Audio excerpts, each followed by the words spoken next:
Shalom sahabat WB, Renungan Harian Wanita Bijak pada hari ini, hari Rabu, tanggal 15 April tahun 2026 berjudul Yesus Tujuan Hidupku. Pembacaan firman Tuhan akan diambil dari kitab Filipi pasal 3 ayat 1 sampai 16. Kitab Filipi pasal 3 ayat 1 sampai 16. Sebelum kita memulai untuk membaca, merenungkan firman Tuhan, mari kita bersatu di dalam doa. Bapa kami yang di surga, terima kasih untuk hari ini. Kami bersyukur kalau kami masih bisa menikmati akan anugerah dari Tuhan. Saat ini kami mau mempersiapkan diri kami untuk membaca dan merenungkan kebenaran firman-Mu. Tolong kami supaya kami bisa mengerti apa yang ingin Tuhan sampaikan lewat firman hari ini. Hanya di dalam nama Tuhan Yesus kami berdoa. Amin. Sahabat WB, mari kita bersama-sama membaca firman Tuhan dari kitab Filipi pasal 3 ayat 1 sampai 16. Demikian firman Tuhan. Kebenaran yang sejati. Akhirnya saudara-saudaraku, bersukacitalah dalam Tuhan. Menuliskan hal ini lagi kepadamu tidaklah berat bagiku dan memberi kepastian kepadamu. Hati-hatilah terhadap anjing-anjing, hati-hatilah terhadap pekerja-pekerja yang jahat. Hati-hatilah terhadap penyunat-penyunat itu. Sebab kitalah orang-orang bersunat yang beribadah oleh Roh Allah, bermegah dalam Kristus Yesus, dan tidak mengandalkan hal-hal lahiriah. Sekalipun aku juga ada alasan untuk mengandalkan hal-hal lahiriah. Jika orang lain menyangka dapat mengandalkan hal-hal lahiriah, aku lebih lagi. Disunat pada hari ke-8 dari bangsa Israel, dari suku Benyamin, orang Ibrani asli, tentang pendirian terhadap hukum Taurat, aku orang Farisi. Tentang kegiatan, aku penganiaya jemaat. Dan tentang kebenaran dalam menaati hukum Taurat, aku tidak bercacat. Tetapi, apa yang dahulu merupakan keuntungan bagiku, sekarang kuanggap kerugian karena Kristus. Malahan, segala sesuatu kuanggap rugi, karena pengenalan akan Kristus Yesus Tuhanku lebih mulia daripada semuanya. Karena dialah aku telah melepaskan semuanya itu dan menganggapnya sampah, supaya aku memperoleh Kristus dan berada dalam Dia bukan dengan kebenaranku sendiri karena menaati hukum Taurat, melainkan dengan kebenaran karena iman kepada Kristus, yaitu kebenaran yang Allah anugerahkan berdasarkan iman. Yang ku kehendaki ialah mengenal Dia dan kuasa kebangkitannya, serta persekutuan dalam penderitaannya, di mana aku menjadi serupa dengan Dia dalam kematiannya, supaya aku akhirnya beroleh kebangkitan dari antara orang mati. Bukan seolah-olah aku telah memperoleh hal ini atau telah sempurna, melainkan aku mengejarnya, kalau-kalau aku dapat juga menangkapnya.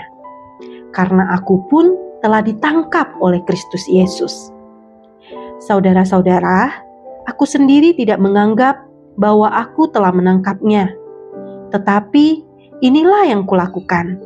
Aku melupakan apa yang telah di belakangku dan mengarahkan diri kepada apa yang di hadapanku, dan berlari-lari kepada tujuan untuk memperoleh hadiah, yaitu panggilan surgawi dari Allah dalam Kristus Yesus. Karena itu, marilah kita yang sempurna berpikir demikian. Jikalau lain pikiranmu tentang salah satu hal itu akan dinyatakan Allah juga kepadamu. Tetapi, baiklah tingkat pengertian yang telah kita capai, kita lanjutkan menurut jalan yang telah kita tempuh. Berbahagialah kita yang membaca dan merenungkan firman Tuhan serta melakukannya dalam hidup sehari-hari. Sahabat WB, mari kita bersama-sama merenungkan firman Tuhan yang barusan tadi kita baca. Ada beberapa pertanyaan yang bisa membantu kita merenungkan firman Tuhan. Pertanyaan pertama, terhadap apa dan siapa kita harus berhati-hati dan mengapa? Sahabat WB boleh melihatnya dari ayat kedua sampai ketiga. Pertanyaan kedua, apa pesan Paulus yang mengingatkan kita sebagai orang yang telah mengenal Kristus? Apa yang menjadi tujuan dan panggilan kita sebagai orang percaya? Sahabat WB bisa melihat kembali pada ayat keempat sampai ayat ke-11. Dan pertanyaan terakhir, bagaimana agar kita dapat mencapai tujuan dan panggilan tersebut? Sahabat WB bisa melihat kembali pada ayat ke-12 sampai 16. Sahabat WB, firman Tuhan hari ini mengingatkan kita bahwa kebenaran sejati tidak datang dari diri kita sendiri atau dunia ini, tetapi hanya ditemukan di dalam Kristus. Prestasi dan pencapaian pribadi dapat menjadi celah ketika menjadikannya tujuan atau fokus utama menggantikan Kristus. Kapan sahabat WB menerima Yesus sebagai Tuhan dan Juru Selamat? Bagaimana keadaan dan cara hidupmu di masa lalu sebelum percaya Yesus? Apa yang menjadi tujuan hidup dan panggilan sahabat WB setelah menjadi orang percaya Kristus? Sahabat WB, dunia ini sibuk mencari pembenaran diri, identitas diri, atau aktualisasi diri. Namun firman Tuhan mengingatkan bahwa yang terpenting bukanlah siapa kita di hadapan manusia, tetapi siapa kita di hadapan Allah. Adakah hal-hal yang hari-hari ini membuatmu kecewa karena merasa tidak dihargai dan diakui? Bila ada keinginan mengejar pembuktian diri di hadapan manusia, akuilah itu dan berdoalah. Minta Tuhan menolongmu untuk melihat berharganya kasih dan anugerahnya. Tulis perenunganmu di buku jurnal dan bersyukurlah. Apakah sahabat WB mau kembali bersungguh-sungguh menjadikan Yesus sebagai pusat, fokus, dan tujuan hidupmu? Mengenal Kristus dan firman-Nya adalah pelita hidupmu untuk terus bertumbuh dan berjalan menggenapi panggilan-Nya atas hidupmu. Buatlah komitmenmu hari ini dan catatlah dalam buku jurnalmu. Sahabat WB, sebelum kita membagikan kepada rekan dalam kelompok modul 2 dan sahabat WB lainnya untuk berkat apa yang sudah kita terima dari kebenaran ini dan apa yang menjadi komitmen kita, mari kita bersatu di dalam doa.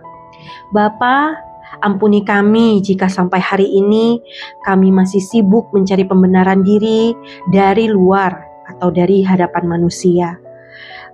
Namun saat ini kami bersyukur untuk firman-Mu yang boleh mengingatkan kami bahwa kami sudah memiliki Engkau dan kami sudah menerima akan anugerah-Mu, sehingga kami sungguh sangat berharga di hadapan-Mu. Tolong kami Tuhan, kami mau berkomitmen menjadi lebih lagi serupa dengan Engkau. Terima kasih Tuhan, di dalam nama Tuhan Yesus kami berdoa. Haleluya, amin. Kesungguhan untuk bertumbuh mengenal Allah membawa kita menggenapi panggilan-Nya.